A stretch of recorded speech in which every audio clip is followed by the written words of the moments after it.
Guys, for today's video, matagal ko na pala tong problema guys. Itong ads on reels ko, tingnan nyo, hindi pa talaga siya bumalik. So, restricted pa talaga ako dito. Nagkaroon ako ng unoriginal content dahil guys ay yung mga in-upload ko dati guys is mga galing sa YouTube, galing sa TikTok, yung mga MMK guys. So, nagkaroon ako ng parusa.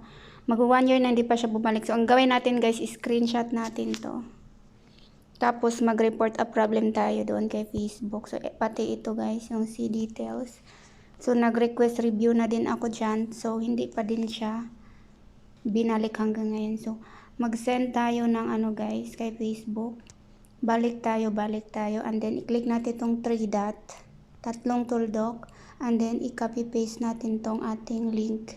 Yan, i-link natin yan. And then balik tayo guys. Click natin tong 3 dot. Yan. And then mag-report a problem tayo. Click natin tong report a problem. And then itong continue to report. Monetize ko is yung ano lang guys, yung in-stream ads lang. So include, click natin ang include and then piliin natin yung, hanapin natin yung profile guys, ito. Yan, profile and then describe natin yung ating problema guys. Natin. Ano na natin, we will return your content to action this time following your rules. Everything is my own when it comes to video. Please just check my Facebook link. And then guys, ipipaste natin yung ano natin kanina, yung link, yung Facebook link natin. And then i-upload natin yung na screenshot kanina. So ito yan guys. Yan.